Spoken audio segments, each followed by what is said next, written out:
Hello dear student, नमस्कार। कल की क्लास के आगे हम देखते हैं आज नेक्स्ट हिस्से में, और हम जानेंगे आज हिमालय के शेष पार्ट को। कल के सत्र में हमने कुछ जो जानकारियां देखे थे उनमें हमने देखा था महान हिमालय, मध्य हिमालय, शिवालिक हिमालय अर्थात मुख्य हिमालय को देखा था। आज हमारा तीसरा पार्ट है, वो है हमारा पूर्वी हिमालय या उत्तरी पूर्वी हिमालय, जिसके बारे में आज हम चर्चा करने जा रहे हैं। तो आज हम ध्यान देंगे, सबसे पहले हम कल की क्लास की कुछ समरी को देखते हैं, आपके कुछ जो कमेंट्स हैं उन पर भी चर्चा करते हैं। देखिए, सबसे पहले हमने महान हिमालय,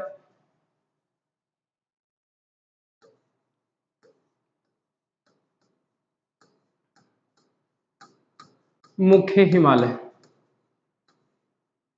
मुख्य हिमालय के संदर्भ में हमने देखा था इसके 3 पार्ट थे।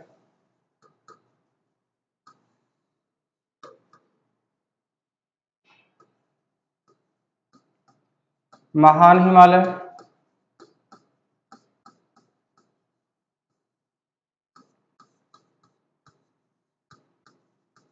मध्य या लेसर हिमालय,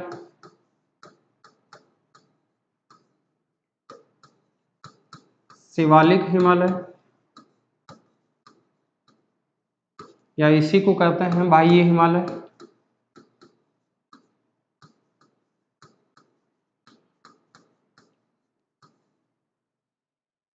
सबसे पहले हम इनके बारे में देखा था कि इनका जो विभाजन है वो कुछ भ्रंशों के द्वारा हुआ है। उस भ्रंश की स्थिति को देखें तो महान हिमालय व मध्य हिमालय के बीच में जो भ्रंश पाया जाता है उस भ्रंश को कहा जाता है MCT। मध्य हिमालय व शिवालिक हिमालय के बीच भ्रंश पाया जाता है, इसको कहा जाता है MBT। तथा शिवालिक हिमालय व मैदानों के मध्य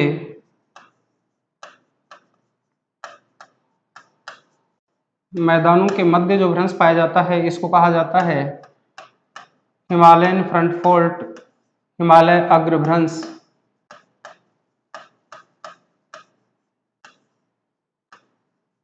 हिमालय अग्र भ्रंश। कमेंट्स थे आपके, भ्रंश क्या होते हैं? तो यहां से तीनों एग्जाम की दृष्टि से अपने इंपोर्टेंट तथ्यों के रूप में पूछ ले जाते हैं। MCT किनको जोड़ता है, किनको अलग करता है? MBT किनको अलग करता है? HFF या हिमालय अग्रभ्रंश किसको अलग करता है?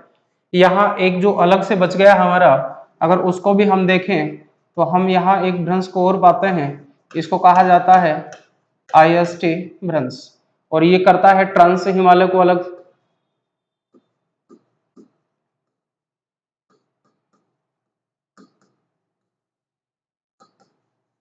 ट्रांस हिमालय को अलग करता है। तो ट्रांस हिमालय व महान हिमालय के बीच के भ्रंश को कहा जाता है IST भ्रंश। महान हिमालय व मध्य हिमालय के बीच के भ्रंश को कहा जाता है MCT। मध्य हिमालय व शिवालिक हिमालय के बीच को भ्रंश को कहा जाता है MBT भ्रंश। मध्य हिमालय के बाद अगर हम शिवालिक की बात करें तो मैदानों से और शिवालिक के बीच के भ्रंश को कहा जाता है हिमालय अग्र भ्रंश। एग्जाम की दृष्टि से इंपॉर्टेंट है। अब यहाँ आपकी जो समस्यात्मक स्थिति थी वो ये थे कि सर ये भ्रंश क्या होते हैं, तो हम इनको देखें भ्रंश क्या है। तो भ्रंश जिस प्रकार से अपने पास में कागज है, ये अपने पास में एक कागज का पेज है,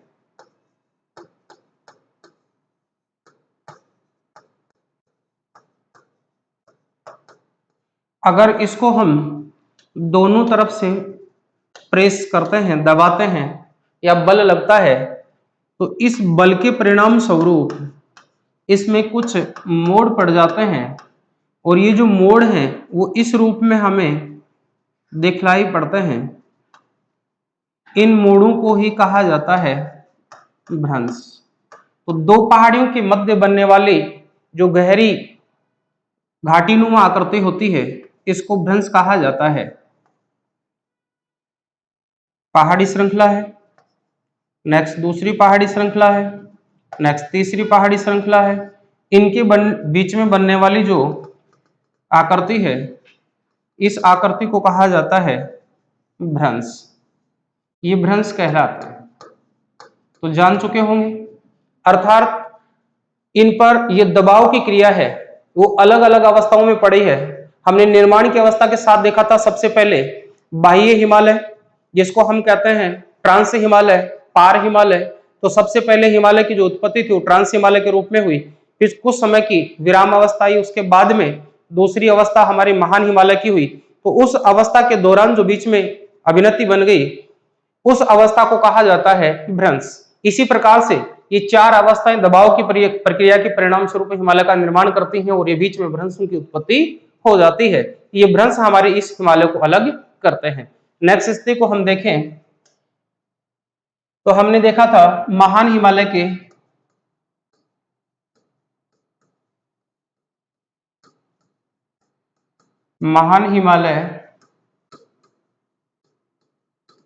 व मध्य हिमालय दोनों के मध्य कुछ घाटियां पाई जाती हैं। इन घाटियों को अलग अलग नामों से जाना जाता है। हमने देखा था इन घाटियों को कुछ क्षेत्रीय नामों के साथ जाना जाता है। यहां थोड़ा सा इसको देख भी लेंगे हम। इन घाटियों को, ये जो घाटियां हैं, इन घाटियों की स्थिति, इस घाटियों की जो स्थिति है, इस घाटी की स्थिति को हमने तीन प्रकार से देखा था। नंबर 1, लेकिन हम इसको कुछ और भी विस्तृत देखें तो हम पाते हैं कश्मीर घाटी,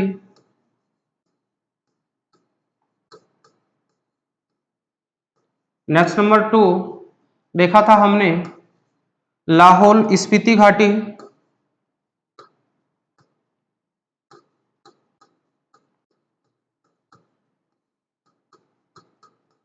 लाहौल स्पीति घाटी, लाहौल स्पीति घाटी।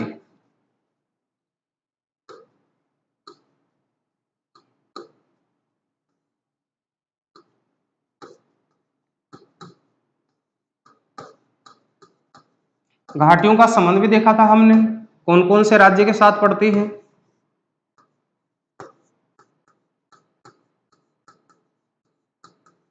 फूलों की घाटी, या इसी का नाम था मंसूरी घाटी। वहीं हमने देखी थी काठमांडू घाटी, और इसका संबंध था नेपाल देश से। तो हम देखें कश्मीर घाटी जम्मू कश्मीर हिमालय में पड़ती है, लाहौल स्पीति हिमाचल प्रदेश में पड़ती है, फूलों की घाटी उत्तराखंड राज्य में पड़ती है, और काठमांडू घाटी नेपाल देश में पड़ती है। अब इनकी जो अवस्था है उसको भी एक बार जान लेंगे। हमने कुछ महान हिमालय की जो अवस्था थी उसको इस प्रकार से देखा था। महान हिमालय नंगा पर्वत से लेकर के नामचा पर्वत तक फैला हुआ है, ये जान चुके थे हम। नंगा पर्वत,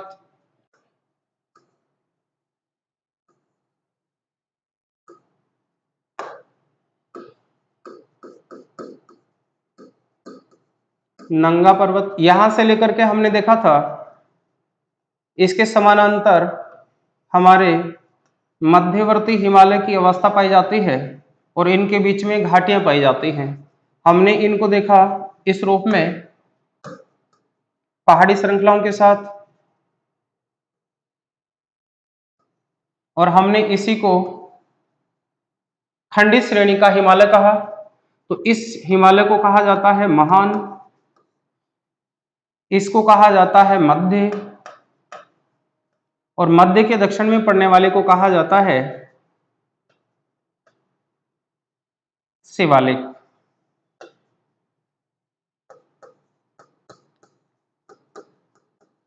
तो यहां तीनों घाटियों का संबंध देखेंगे जो हमारे भारत में पड़ती हैं। तो हमने इस घाटी को कहा कश्मीर घाटी,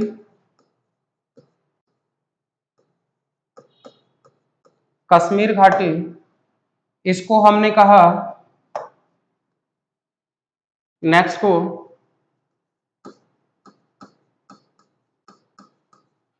लाहौल स्पीति घाटी, लाहौल स्पीति घाटी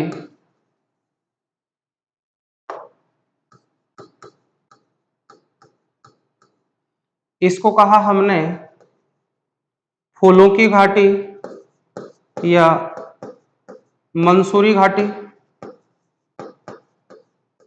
और इस प्रदेश को कहा हमने काठमांडू घाटी। इस प्रकार से हमने इन चार घाटियों की स्थिति को देखा। तो महान हिमालय व मध्य हिमालय के बीच में पाई जाती हैं। हमने ये तथ्य देखा था कि मध्य हिमालय को क्षेत्रीय नामों से भी जाना जाता है, और वो स्थानीय नाम हम इस प्रकार से देखते हैं।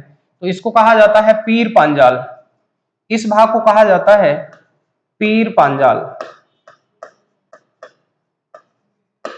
अब यहां ध्यान देंगे, पीर पांजाल व महान हिमालय के बीच जो घाटी है उसको कहा जाता है कश्मीर घाटी। महान हिमालय व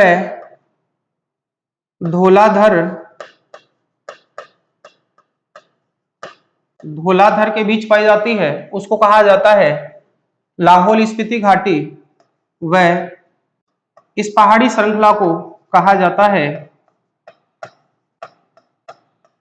नागटिबा, नागटिबा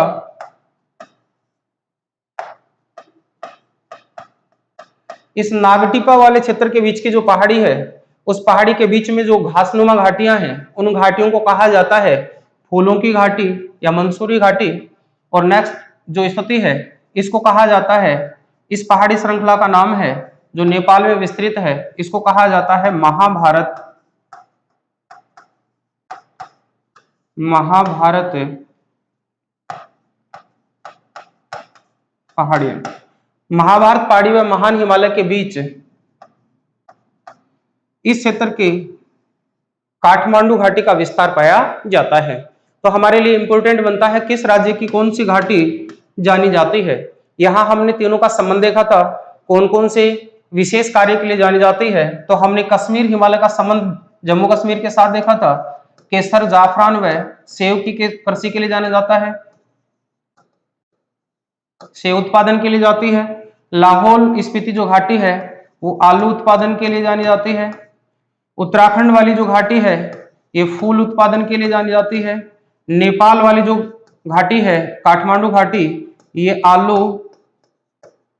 व चावल के लिए जानी जाती है, आलू व चावल के लिए जानी जाती है। ये तथ्य हमने देख लिए थे। साथ ही हमने कुछ ऊंची चोटियों की जो जानकारी थी वो भी प्राप्त की थी, और उन ऊंची चोटियों में हमने देखा था कुछ महत्वपूर्ण चोटियों की बात करें तो हिमालय की प्रमुख चोटियां हमने देखी थी, हिमालय की ऊंची चोटियां।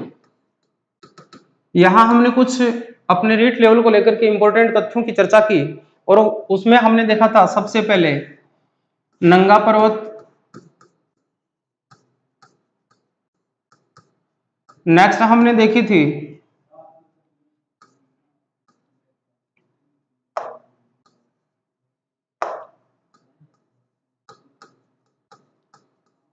धौलाधर, नेक्स्ट जानकारी में हमने देखा था कुछ उत्तराखंड की चोटियों में नंदा देवी चोटी, नेक्स्ट हमने देखा था कश्मीर, कश्मीर से आगे निकलते हैं तो नेपाल वाले क्षेत्र में, और नेपाल के लिए इंपॉर्टेंट जो हमने चोटी देखी थी उस चोटी में नाम था माउंट एवरेस्ट, माउंट एवरेस्ट चोटी। इसके साथ में मकालू मंसालू की स्थिति भी देखी थी, अन्नपूर्णा चोटी की स्थिति देखी थी। तो नेपाल की महत्वपूर्ण चोटियों में से नाम देकर के अंतर पूछा जाता है, कौन सी चोटी है वो नेपाल में है, तो सबसे महत्वपूर्ण चोटी के रूप में माउंट एवरेस्ट जो दुनिया की सबसे ऊंची चोटी है। फिर इसके अलावा मकालू मंसालू,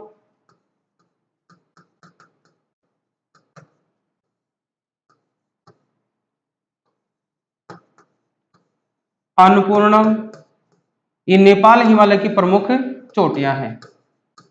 नेपाल देश में पड़ती हैं, वह नेपाल हिमालय में आती हैं। ये अंतर हमारे लिए इंपॉर्टेंट है। कौन सी चोटी भारत वाले क्षेत्र में नहीं पड़ती है? तो नेपाल और हिमालय में आने वाली प्रमुख चोटियां हैं। विश्व की सबसे ऊंची चोटी थी, इसको हमने देखा था, इसका अन्य नाम भी था सागरमाथा चोटी।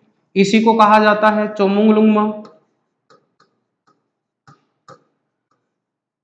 चोमुंगलुंगमा।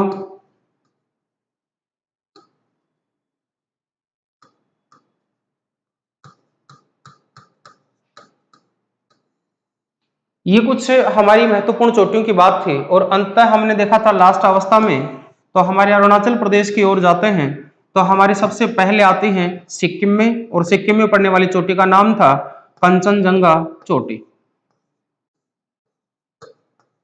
कंचनजंगा चोटी। और यहां हमने देखा था यह भारत की दूसरी ऊंची चोटी है। दूसरी ऊंची चोटी। साथ ही हमने इसकी ऊंचाई भी देखी थी 8,598 मीटर। तो यहां हमने देखा यह हमारी हिमालय के लिए कुछ महत्वपूर्ण थी। और अंतिम अवस्था में हमने देखा था हमारे हिमालय के मुख्य हिमालय का जो भाग है, जो अंततः नामचा बरुआ पर जाकर के समाप्त हो जाता है। नामचा बरुआ चोटी। नामचा बरुआ चोटी। तो इस प्रकार से हमारे सामने कुछ महत्वपूर्ण चोटियों की जो स्थिति थी वो हिमालय के साथ बनती है, एग्जाम की दृष्टि से इंपॉर्टेंट है। तो इस तथ्य के साथ हमने इसको देखा, मध्य हिमालय व शिवालिक हिमालय के बीच में पड़ने वाली जो घाटियां थी उनको हमने देखा, और उन घाटियों में हमने विस्तार के साथ में देखा था ये महान हिमालय के दक्षिण में पड़ने वाले भाग, फिर ये मध्य हिमालय के साथ बनने वाले भाग, फिर इसके साथ हमने देखा था शिवालिक हिमालय। तो शिवालिक हिमालय और मध्य हिमालय, इन दोनों के बीच में बनने वाली जो घाटियां थी इनको हमने पश्चिम से पूर्व की ओर दिशा का विस्तार देखा था कि इस क्षेत्र में पाई जाने वाली जो घास की घाटियां हैं, अर्थात हम यहां से देखें तो हमें कुछ इस रूप में दिखलाई पड़ती हैं। इन घास की घाटियों को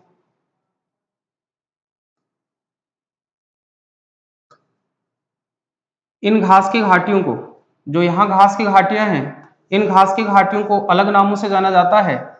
और इनको हमने पश्चिम से पूर्व की ओर विस्तृत अवस्था के साथ देखा था। तो इनके 3 नाम हमें देखने को मिले थे।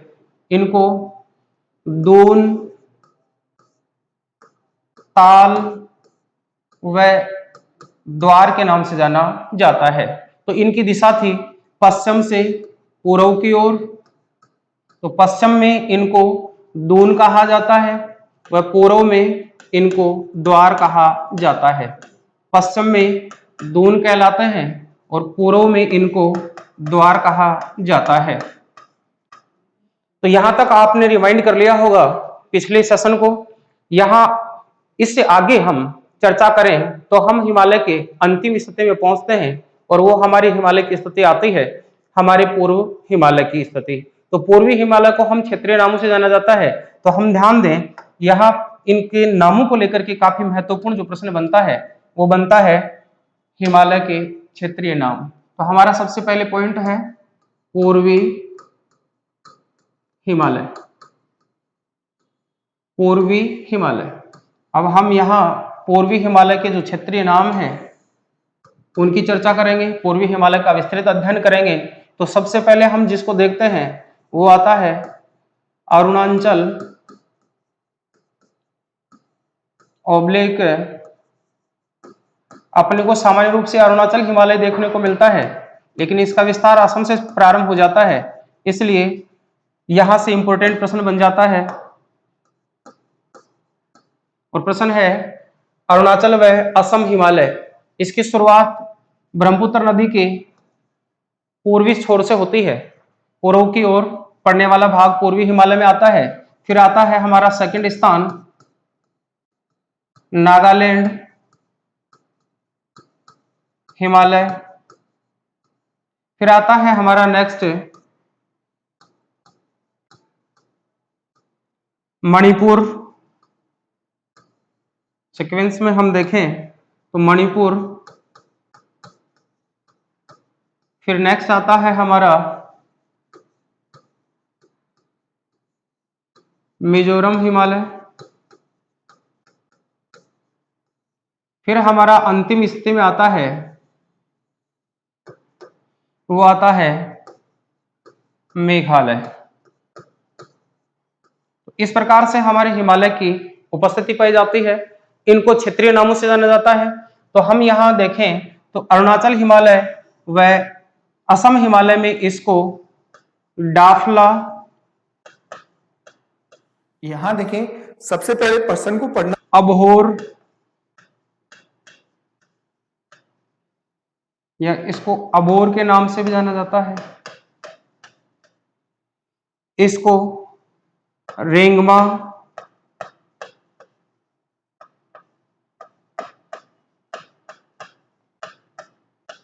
या मिकिर पहाड़ियां कहा जाता है।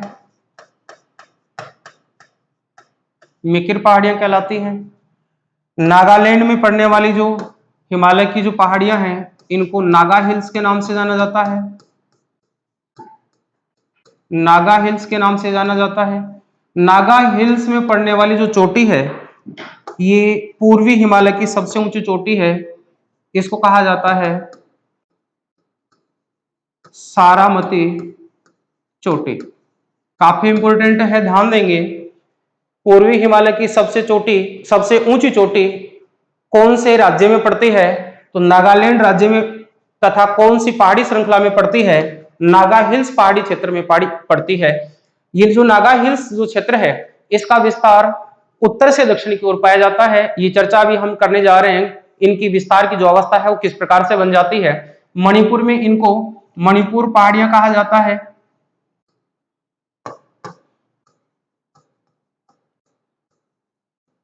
मणिपुर पहाड़ियां, जिनका विस्तार अंततः कुछ त्रिपुरा के साथ भी पाया जाता है। मिजोरम पहाड़ियों को कहा जाता है मिजो हिल्स।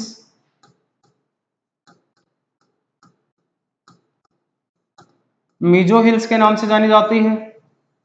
और मेघालय में पड़ने वाली जो पहाड़ियां हैं, इनको हम 3 नामों से देखते हैं। और इनके जो विस्तार की अवस्था है, ये भी पश्चिम से पूर्व की ओर पाई जाती है। इन पहाड़ियों को गारो, खासी व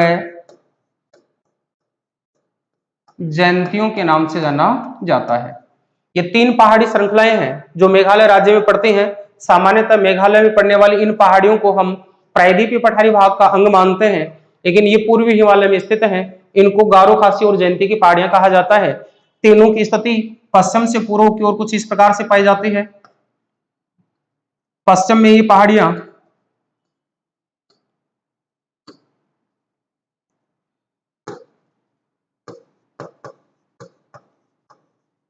पश्चिम में ये जो पहाड़ियां हैं, ये गारो पहाड़ियों के नाम से जानी जाती हैं।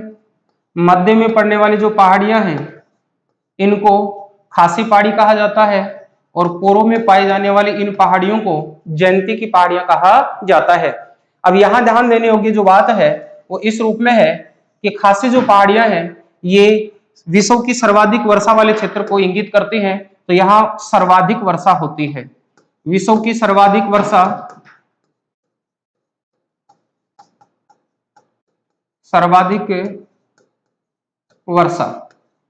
इन्हीं पहाड़ी क्षेत्रों में होती है। खासी पहाड़ियों का वह स्थान जहां सर्वाधिक वर्षा होती है, इसको हम कहते हैं मावसिनराम।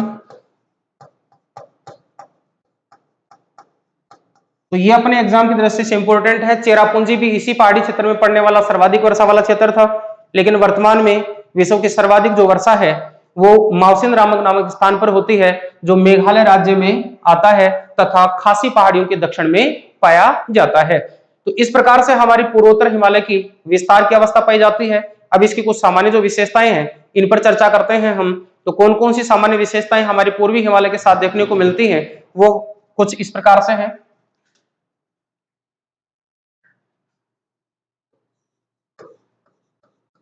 मुख्य विशेषताएं,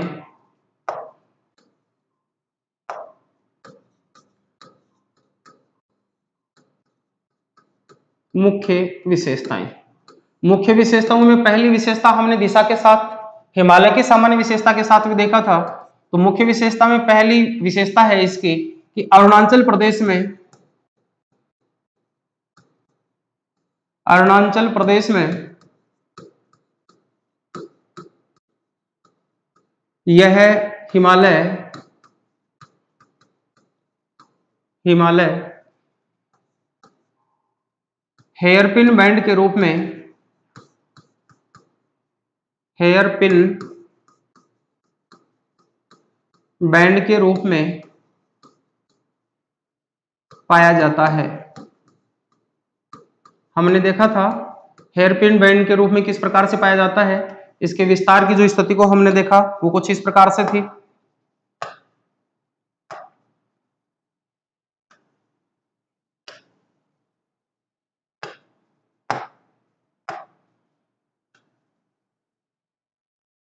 इस अवस्था में पाया जाता है, इसको कहा जाता है हेयरपिन बैंड। ये हेयरपिन बैंड कहलाता है। तो ये अरुणाचल प्रदेश राज्य की स्थिति है।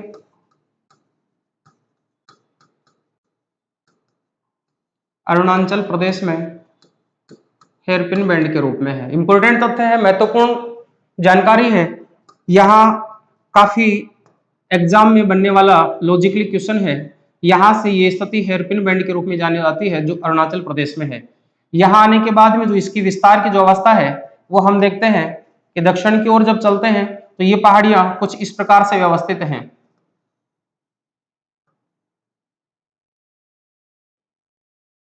इन पहाड़ियों को अलग अलग नामों से जाना जाता है।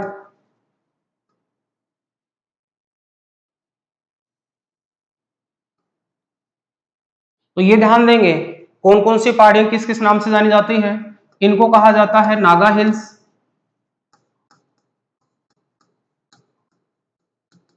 नागा हिल्स। इनको कहा जाता है मणिपुर पहाड़ियां, इनको कहा जाता है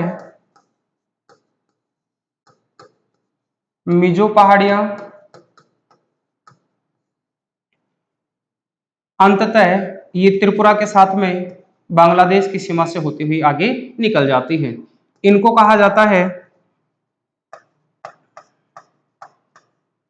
गारो, इनको कहा जाता है खासी, इनको कहा जाता है जयंतिया।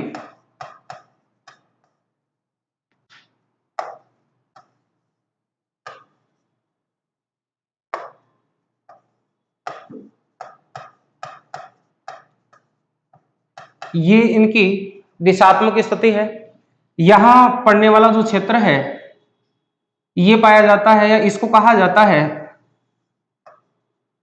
माउसिनराम,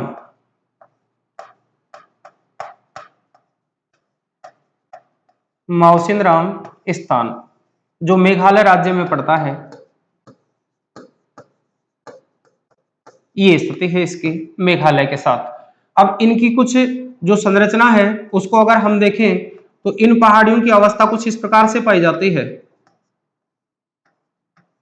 और ये अवस्था ही इनके सर्वाधिक वर्षा का रीजन या कारण बनती है। ये जो अवस्था है इसको कहा जाता है कीपाकार आकृति, कीपाकार आकृति। और कीपाकार आकृति होने के कारण यहां सर्वाधिक वर्षा होती है। तो नेक्स्ट इसकी विशेषता आती है इस हिमालय की कि इनकी जो पहाड़ियां हैं वो विशेष बनावट के लिए जानी जाती हैं, विशेष बनावट के कारण प्रसिद्ध हैं। और वो जो बनावट है वो है कीपाकार आकृति। अगर इनकी नेक्स्ट विशेषता को हम देखें तो विशेषता नंबर 3 होती है इनका विस्तार, इनका विस्तार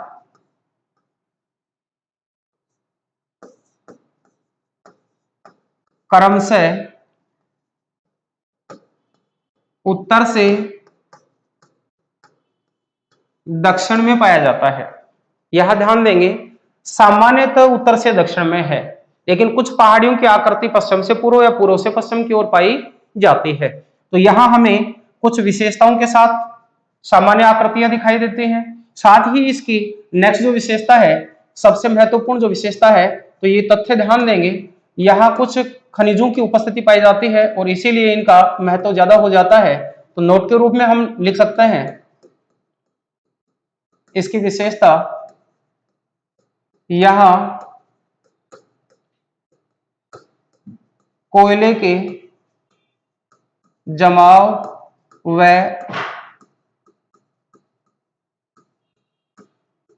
खनिज तेल के भंडार पाए जाते हैं।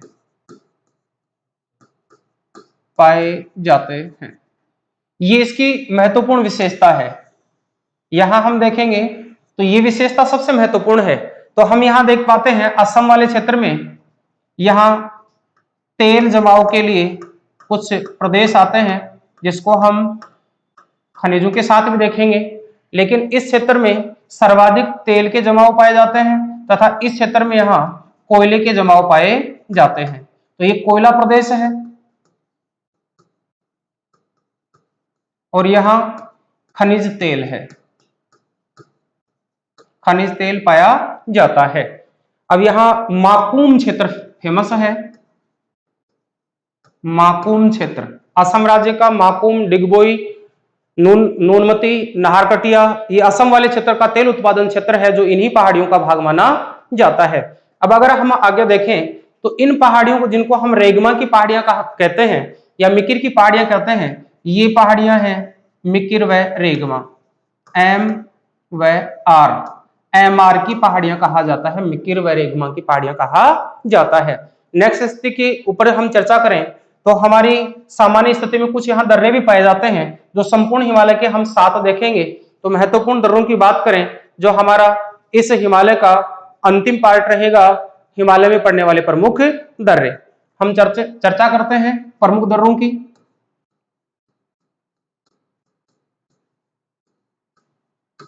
हिमालय के प्रमुख दर्रे, तो हिमालय के प्रमुख दर्रों के लिए हम एक मैप का उपयोग कर रहे हैं।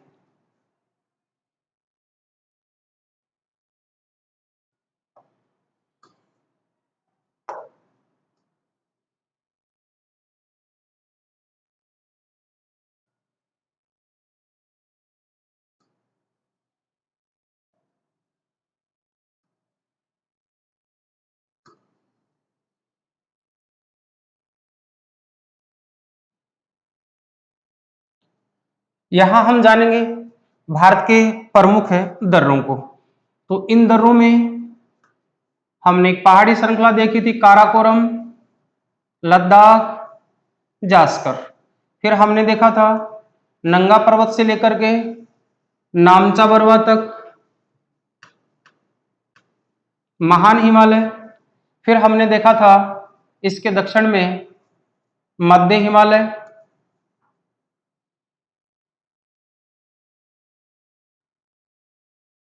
मध्य हिमालय की हमने खंडित अवस्था देखी थी, और फिर इसके नीचे देखा था हमने शिवालिक हिमालय, और शिवालिक हिमालय के दक्षिण में हमने मैदानों की चर्चा की थी। तो हम इसको ध्यान से देखें, प्रमुख दर्रों के लिए कौन कौन से दर्रे हैं। तो यहाँ महान हिमालय में और ट्रांस हिमालय के पहले प्रमुख दर्रों की चर्चा करें तो सबसे पहला दर्रा पड़ता है, इसको कहा जाता है काराकोरम, काराकोरम दर्रा, भारत का सबसे ऊंचा दर्रा है। फिर नेक्स्ट है गिलगित दर्रा,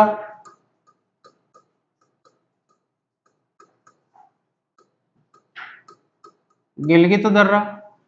काराकोरम जो दर्रा है इसकी ऊंचाई हमने देखी थी 5654 मीटर। वेरी इंपॉर्टेंट तथ्य है, काराकोरम दर्रा भारत का सबसे ऊंचा दर्रा है जो ट्रांस हिमालय में स्थित है।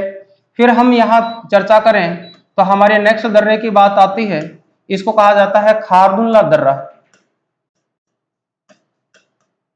खारदुल्ला दर्रा। तो सामान्य रूप से हम देखते हैं तीनों के तीनों दर्रे हमारे हिमालय के ट्रांस हिमालय में पड़ने वाले हैं और साथ ही ये जम्मू कश्मीर के प्रमुख दर्रे माने जाते हैं। अगर हम नेक्स्ट बात करें तो यहाँ जो दर्रा पड़ता है इस दर्रे को कहा जाता है लेटवानी दर्रा। महान हिमालय के दर्रों की हम चर्चा करें तो इस क्षेत्र में पड़ने वाले दर्रे को कहा जाता है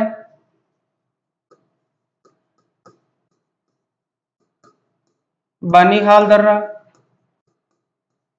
यहां हम इनकी चर्चा करें मध्य वाले क्षेत्र में पड़ने वाले जो दर्रे हैं इनको कहा जाता है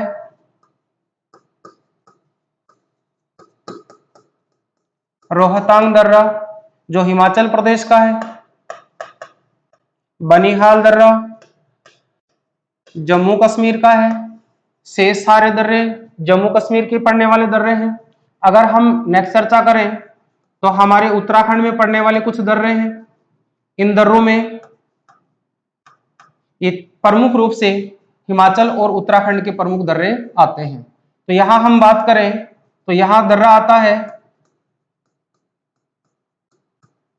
शिव किला,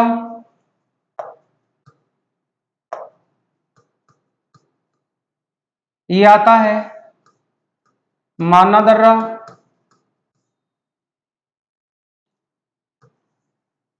इस दर्रे को कहा जाता है नीति दर्रा। साथ ही अगर हम यहां एक प्रमुख और दर्रे की चर्चा करें जो ट्रांस हिमालय से जुड़ता हुआ हिमाचल प्रदेश में है, इसको कहा जाता है बाड़ा लाचा। लेकिन इसके विस्तार की जो अवस्था है वो कुछ इस प्रकार से पाई जाती है, इसको कहा जाता है बाड़ा लाचा दर्रा। तो इस प्रकार से प्रमुख दर्रों के विस्तार की स्थिति को देखें। फिर आगे चलते हैं तो सिक्किम राज्य में आ जाता है। इस सिक्किम राज्य में पड़ने वाले इस दर्रे को कहा जाता है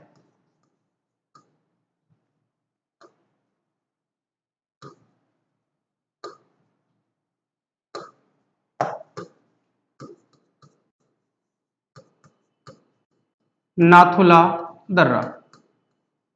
तात्पर्य समझना, हमने इसको क्यों अलग से इंडिकेट किया है। नाथुला दर्रा है, इससे होकर के भारत और विश्व का प्रसिद्ध रेशम मार्ग गुजरता है। रेशम मार्ग नाथुला दर्रे से होकर गुजरता है।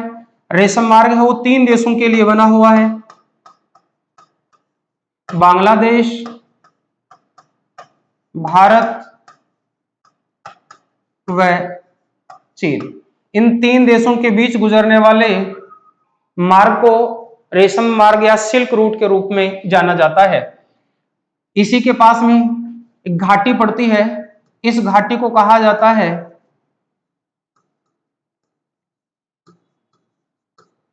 चुम्मा घाटी। तो इंपॉर्टेंट तथ्य है किस पहाड़ी श्रृंखला के पास पड़ता है, किस घाटी के निकट से होकर गुजरता है, किस नाम से जाना जाता है, किस राज्य में पड़ता है। तो ये सबसे महत्वपूर्ण दर्रा है नाथुला दर्रा। तो नाथुला दर्रा है ये सिक्किम का है। साथ ही यहां एक दर्रा और पड़ता है, इस दर्रे को कहा जाता है जलेपला दर्रा।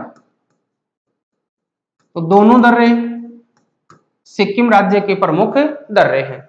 अब अगर हम बात करें तो यहां एक दर्रा पड़ता है तथा एक दर्रा ये पड़ता है। दिशा की स्थिति को देखिए, इस दर्रे को कहा जाता है यांग याप दर्रा।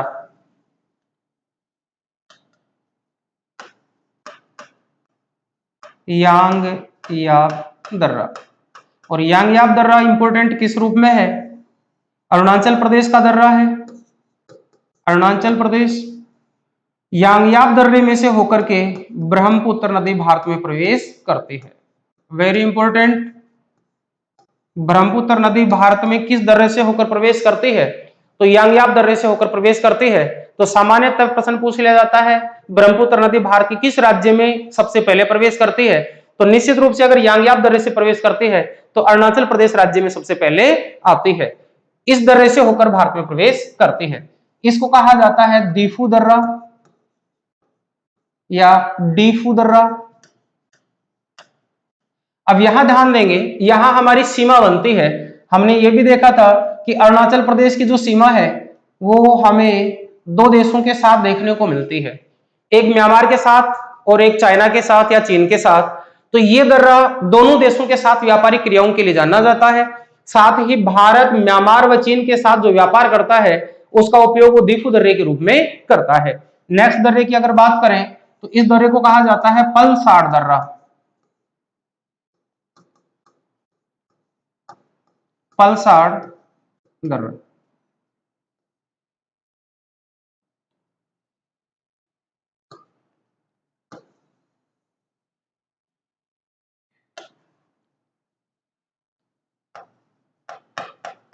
पांगसाड़ दर्रा, पांगसाड़ दर्रा। तो पांगसाड़ दर्रा म्यांमार व भारत के बीच व्यापारिक क्रिया के लिए जाना जाता है। अब यहां प्रश्न पूछा जाता है किन पहाड़ियों को जोड़ता है, तो यहां हमारे समानांतर समानांतर एक पहाड़ी श्रृंखला पाई जाती है जो हिमालय के बराबर बराबर इसका विभाजन करती है। तो इस पहाड़ी श्रृंखला को कहा जाता है आराकानयोमा पर्वत।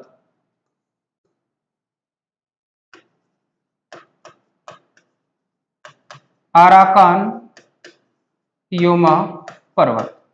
ये सारी जानकारी प्राप्त करने के लिए आप इससे पहले की क्लासों को, भारत के सामान्य परिचय को पढ़ें एक बार, और वहां आप देख पाएंगे कि हमारी जो प्राकृतिक सीमाएं किस प्रकार से बंधी हुई है।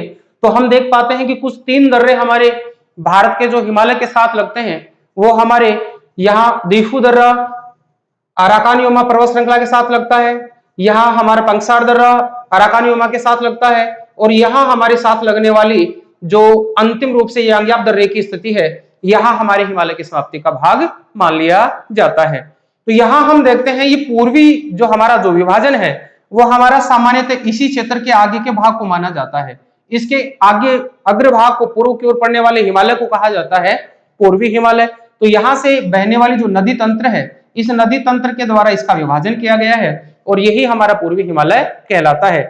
तो डियर स्टूडेंट यहां से प्रश्न इंपॉर्टेंट बन जाता है, निम्न में से कौन सा एक पूर्वी हिमालय का दर्रा है, तो इन 3 दर्रों में से एक नाम होता है, बाकी शेष दर्रों को अलग से नाम से दिया जाता है। यहां पूछ लिया जाता है ट्रांस हिमालय का कौन सा दर्रा है, इंपॉर्टेंट तथ्य के रूप में पूछ लिया जाता है। साथ ही पूछ लिया जाता है उत्तराखंड राज्य का कौन सा दर्रा है। तो यहां हम एक सामान्य जानकारी के साथ और देख लें कौन कौन से दर्रे किस किस राज्य के साथ पड़ते हैं। तो हम सबसे पहले देखें नंबर 1 जम्मू एंड कश्मीर के प्रमुख दर्रे। जम्मू कश्मीर के प्रमुख दर्रे कौन कौन से दर्रे हैं, तो यहां हम देखें सबसे पहले हमने देखा काराकोरम,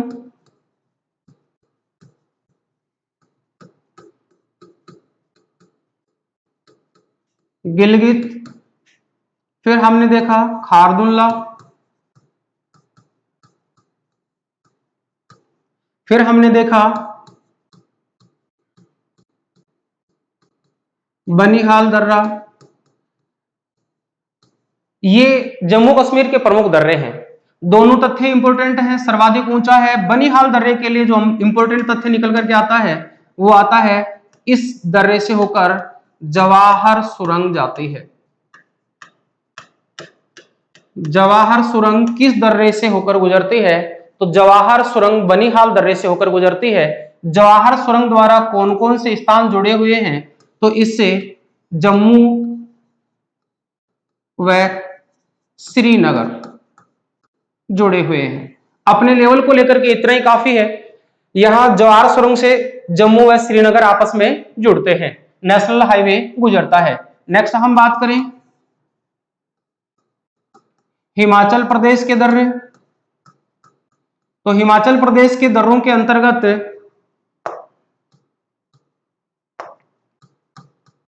कौन कौन से दर्रे आते हैं, उनमें हम देखें तो हिमाचल प्रदेश में रोहतांग दर्रा, बाड़ा लाचा दर्रा या बड़ा लाचा भी कहते हैं, और सिप किला। शिपकिला दर्रा। हम इसको इस रूप में कह सकते हैं, हिमाचल प्रदेश का रोहतास बड़ा शरारती है। तो रोहतास, रोहतांग, बड़ा बड़ा लाचा और शरारती है शिपकिला, इस प्रकार से भी जान सकते हैं। नेक्स्ट हम चर्चा करें थर्ड नंबर उत्तराखंड के प्रमुख दर्रों की। उत्तराखंड के दर्रे, तो उत्तराखंड के दर्रे कौन कौन से हैं वहां हम जानकारी लें तो उत्तराखंड के दर्रों में हम देखते हैं ये प्रमुख दर्रे हैं, नीति दर्रा, माना दर्रा व लिपुलेख दर्रा। लिपुलेख दर्रा, यहां भी हम इनको शॉर्ट रूप में याद रख सकते हैं। उत्तराखंड की नीति को मना लिया, उत्तराखंड की नीति को मना लिया, तात्पर्य नीति दर्रा, माना दर्रा व लिपुलेख दर्रा है। यहां हम नेक्स्ट राज्य की बात करें तो हमारे राज्य की स्थिति आती है सिक्किम। सिक्किम राज्य के दर्रों की बात करें तो सिक्किम राज्य के प्रमुख जो दर्रे हैं उनमें नाथुला, जलेपला। अब यहां इंपॉर्टेंट तथ्य निकल करके आता है, सिक्किम राज्य में दर्रों को ला के नाम से जाना जाता है। Very very important. नाथुला दर्रा व जलेपला, ला और भी नामों के साथ जुड़े हुए हैं, लेकिन यहां ध्यान दें सिक्किम राज्य में दर्रों को ला के नाम से जाना जाता है। जैसे कि भारत के राजस्थान राज्य में पड़ने वाली अरावली में कुछ दर्रों को स्थानीय नामों से जाना जाता है, नाल कहा जाता है, उसी प्रकार से सिक्किम राज्य में पड़ने वाले इन दर्रों को ला के नाम से जाना जाता है। तो सिक्किम राज्य में दर्रों को ला के नाम से जाना जाता है, दर्रे ला कहलाते हैं। नेक्स्ट हम बात करें तो हमारी अंतिम स्थिति की ओर हम देखें तो हमारे पढ़ने वाले कुछ प्रमुख दर्रे हैं, उनमें अरुणाचल प्रदेश के प्रमुख दर्रों को लें तो उत्तराखंड, सिक्किम व अरुणाचल प्रदेश। अरुणाचल प्रदेश में पड़ने वाले दर्रों में दिफू दर्रा, यांग याप दर्रा,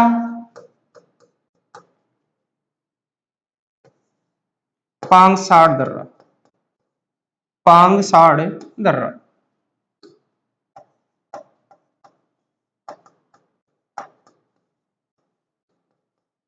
ये प्रमुख हिमालय के दर्रे हैं।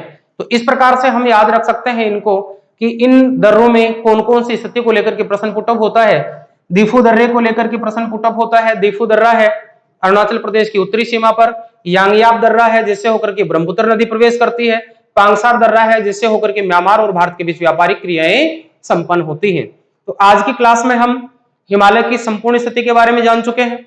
इसके आगे हम नेक्स्ट क्लास में मिलते हैं इसी समय इसी चैनल पर। तब तक के लिए आप बने रहें। धन्यवाद।